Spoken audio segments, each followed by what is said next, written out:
Tibetans in Tibet, those who lost life, it's nothing other than this. This is the nationalist feeling we all Tibetans share, and we are behind them. And we need to give this message clear to the world. The Dalai Lama has been trying to deal with China for so long, and China has not responded. And we are losing the patience now.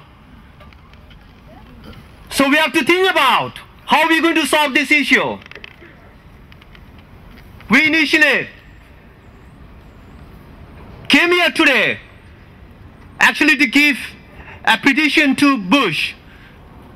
If possible, ask him not to attend the opening ceremony in Beijing, which he already accepted.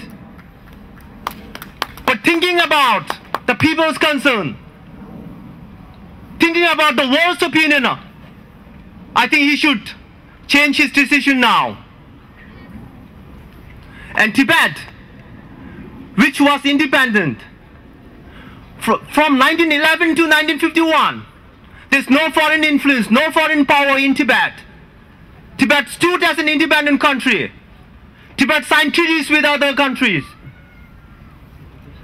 Tibet has sent people outside the world on Tibetan passport. Tibetan has their own currency, their own flag, their own national anthem.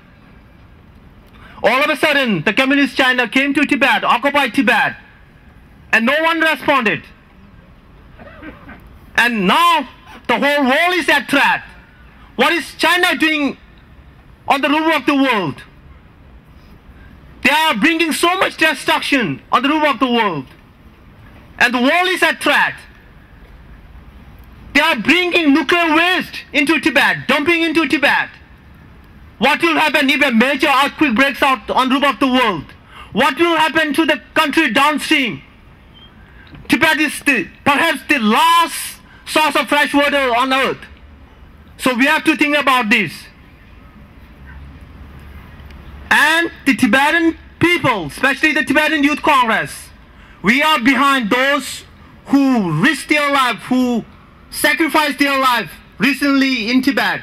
Look at the slogans they raised in Tibet. Did they call for dialogue? No. They said independence for Tibet and return of the Dalai Lama to Tibet. So why should we in exile give up on Tibet's independence? We should think about it. We should think about it. There's no reason we should sacrifice on Tibet's independence. Tibet has the right. It's Tibetan people's birthright. China forcefully took our country, forcefully took our rights. And it's the duty of the world. If they respect human rights, they need to stand behind us. And this is the hour of need. The United States Congress has honored Dalai Lama with the gold medal. But if they don't stand with us now, what's the use of such medal? What's the use of peace medal? What's the use of our peace prize if the world is not behind us now when we most needed them?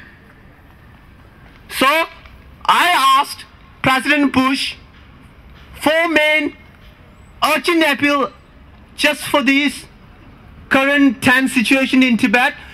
Pressure the Chinese government to allow free media access to all parts of Tibet, and to allow international Red Cross and any medical teams who wanted to go to Tibet and help those who are injured in Tibet. And think about it, the Beijing, they wanted to discredit the Tibetan people's peaceful movement. They staged this violence. They wanted to make this Tibetan freedom movement a communal right. They sent their own police in dress up as Tibetan to create tension in the peaceful demonstrator. The evidence has already come outside Tibet now. We have photographs where the Chinese policemen are in Tibetan dress, and he has a big sword in his hand. Later, when the Chinese woman from Thailand, when she came out into free world, she saw those footage on BBC World, and she told the Tibetan organization in India. And after that, Beijing they changed their picture. They removed that Chinese policeman disguised as Tibetan. What is this? China is trying to fool the whole world. This is the this is the strategy that CCP has been following for so many years. So the world should not be fooled by China's propaganda.